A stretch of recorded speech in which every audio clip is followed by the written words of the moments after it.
Welcome to the Feeling Loudly podcast, a show about human emotion and the way we navigate this life of trials and triggers and treasures with the help of astrology and tarot.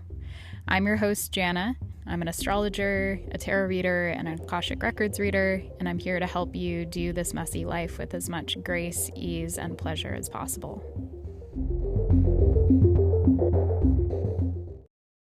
Okay, kiddos, it is late on Emperor Day.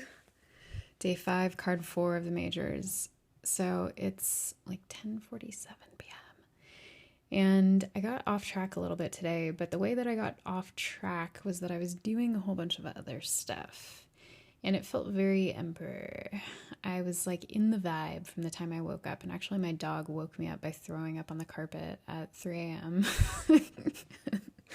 And then again at 4 a.m. And at that point I was like, fuck it, I'm just going to get up and start my day. And so I got up a little earlier than usual. And then I was doing a yoga class and in my living room. And the instructor was talking about identifying your strengths and weaknesses. And it got me into this mode where I was like very sort of not like, yeah, it was like in a sort of detached but self-aware way where I was assessing my own practice but not falling into a pattern of like self-criticism. And the reason I'm kind of whispering is because I'm recording and people might be asleep next door. I live in an apartment building. The walls aren't super thick. So anyway, I was able to do this sort of like detached self-assessment that felt really good. And it felt self-aware. I was like, oh, this is working. I need to strengthen this. I need to work on that. And I have a lot of like stuff around that, specifically with body, because I grew up doing martial arts from the time I could walk. My father owned a martial arts studio and was my instructor from the time I was a baby. And I was sort of like the prodigy at the studio and was rigorously training for my entire childhood and became like an instructor really young and had a lot of authority and responsibility at like an incredibly young age. And I experienced a lot of tests where I was testing for a belt, and the whole experience is people criticizing you. And it's like critique, it's constructive criticism. But because I was the daughter of the studio owner, I was put like under heat times 100. And so the criticisms, or the critiques, I should say, were more like criticisms, and they were very strict and very intense. And so I have, my whole life, really had difficulty with criticism. And I've worked on it a lot, and I'm at the point in life where I can easily accept constructive criticism and feedback is fine. But if it's malicious in any way, or if it's more pointed and feels like it has some type of agenda behind it, it can be difficult for me. And so anyway, that's a really long tangent to get to the point, which is that I was able to engage in this type of self-examination without going into that bad place from childhood. And it felt good. And then I went to my altar and I was doing some morning divination and I reprogrammed my pendulum. And I started off with this sort of like shy, like gentle approach. And I was like, yeah, let's do a yes. Show me a yes. And then I morphed into me being like, this is yes. This is no. This is maybe. This is rephrase. And it was such an energetic shift for me to move out of that mode of sort of like passivity, where I was waiting for this object. I mean, it's a spiritual object, but it's also an object. And, you know, I have animist ideologies. And so I really deeply appreciate the spirit in an object. And especially so when it's a spiritual tool and a divination tool. But I was able to connect with it in a way where I felt like I wasn't being controlling. I was just being directive and I was being confident. And that's something that's lived within me for a long time because, like I said, I held this, like I was teaching martial arts classes from the time I was a child, basically. And I've been in a lot of leadership roles in my life, but I've also felt this sensitivity around switching into that mode. And because I can otherwise be like a very gentle person, but I can also operate in this like more focused, serious, directive way. And in college, I did do a little like, I once, well, I'm not going to get into it. Anyway, you can fill in the blank with that. But I experienced that, and it was really gorgeous because the pendulum responded to me instantly when I switched into that mode. And I was like, oh, I'm not being controlling. I'm just like saying it like it is. I'm stating what I need and I'm stating what is happening.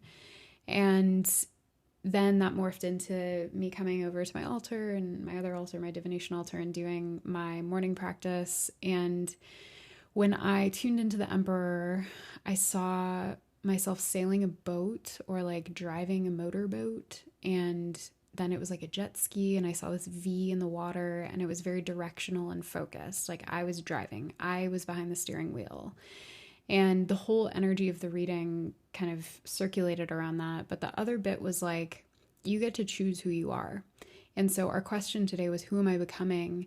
And I got this answer that I didn't like, and I was like, really? And they were like, well, say no then. Like, say that's not who you're becoming. Tell us who you're becoming. You define yourself. And that is very much Emperor energies. Like, you define yourself. The Emperor is connected to Aries, self-definition, creating your identity and sort of like cultivating it and cultivating it in a way that's focused and directional and has a goal in mind. And so that can be uncomfy stuff, especially for femmes and especially for like a lot of people who aren't like white cis men. But it felt powerful. It felt really powerful to switch into it. And then at the end, the message I heard was, you're becoming a person of purpose. And again, felt very like evolution of the majors that we've worked through so far. And setting off on the Fool journey, meeting the magician and gaining a tool and finding your willpower, and then the Empress sort of like coming into receptivity and reciprocal connection and everything I talked about yesterday, and pleasure and like experiencing life. And then the Emperor's like, and now here's where we are really going. Like the magician does that too, but the Emperor kind of refocuses things and points you in the direction that's true after you do some self-development. And so it all felt very delicious in that way, but I also felt very like rational, very rational. And then what followed this pull was me seeing in a really incredible way that some magic, I should say I petitioned a deity to support me in something, and they delivered overnight. And I got an answer that was incredibly rapid and exactly what I asked for. And that was such a potent Emperor Day moment, to have this like magical work that I had done the night before come to fruition so quickly and exactly as the doctor ordered. And it was like, fuck yeah, there it is. Like, there's your magic. You can see it. Like, the proof is in the pudding. It's right there. And it was so specific and carried out, and like, it just could not have been better. And it was incredibly affirming to experience that. And I just like, yeah. So anyway, the rest of my day was spent kind of jumping between tasks, and I got a lot done, and I sort of like tuned into my awareness and was like, okay, is this going well? Do I need to switch directions? And just that like that ongoing feedback loop of check in with the self, but where it's not self-punishing, it's just honest. So honest and direct communication has been a theme today, and I love that for us. My song of the day was an Against All Odds song. And I always space on the name of this song, but let me pull it up. I love this song. And I'd never seen the music video before, but the music video is trippy. and was very in line with some of the messages that came through. Oh, it's City Fade by Against All Logic. So go watch that music video. It's linked below. And I'm going to keep it short. That's all I got today. I'll see you guys tomorrow. Good night.